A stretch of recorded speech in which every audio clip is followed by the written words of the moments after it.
Today we're going to talk about destiny. Is there such a thing as destiny? It's a debate. Some people believe, some people don't. I'm not going to take sides, but for my example here, let's say if there is destiny, then there has to be universal destiny. In other words, the universe has to be on a destiny path. For example, if you believe that the universe is infinite, if you look back that direction and up the other direction, it goes on to infinity, there is no beginning, no end, then you have no destiny, because you have to have a destiny to have an ending. I mean, you have to have an ending to have a destiny. But if there was a beginning to the universe, then there has to be a destiny. It's heading somewhere, even though it's expanding and whatever, all this stuff's going on. It has to be going someplace, so it has a destiny.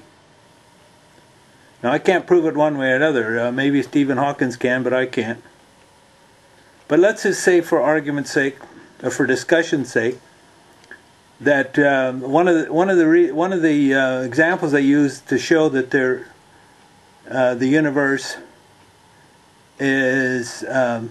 goes off into infinity is, for example, if you cut this pen in half, and then you cut that other half in half, and you cut that other half in half, and you kept cutting the halves in half until you got to atoms and neutrons, and you're still cutting and cutting and cutting, they say, see, it'll just go on forever. But I say, at least for this discussion, you can continue cutting something in half until what you're cutting in half is smaller than what you're cutting it with. So if it's the brain that's cutting it in your mind, you still have to have something there to cut, and then when whatever you're cutting it with is bigger than what you're cutting, then there's nothing left. So that would be then the beginning. If you follow that, if you don't, it's okay. At any rate, let's say there is a beginning to the universe, then there is a destiny. So the universe starts to expand and explode and all the stuff, and eventually somewhere down here it's going to reach its destiny, whatever that might be. Okay, so within this destiny, then there's the earth. There's the sun, and then we have the earth that circles the sun, and the moon that circles the earth. They are in this, so they have a destiny too. They're part of this destiny. Because if there's a universal destiny, then everything that's part of that has to have the same destiny. We're heading wherever that is. We're part of that. And if that's true, then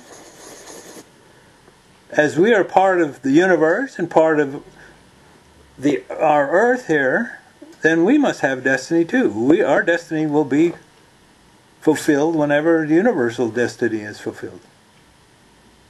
So that gives us destiny too, as human beings. Okay, so we talked about the painting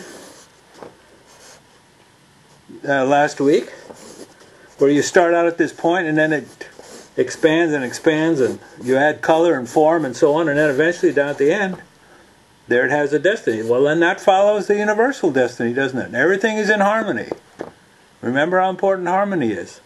So if your painting starts here and expands and expands and then it ends up down here, you're in harmony with the universe, and that's where it should be.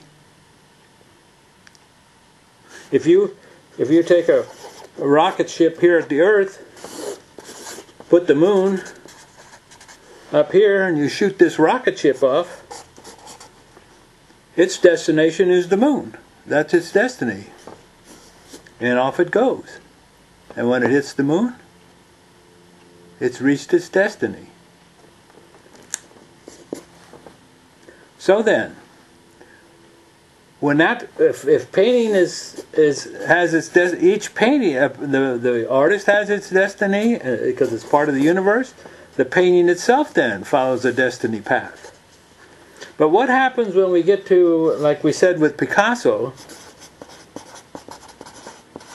where he starts his painting off, and it goes in all directions here.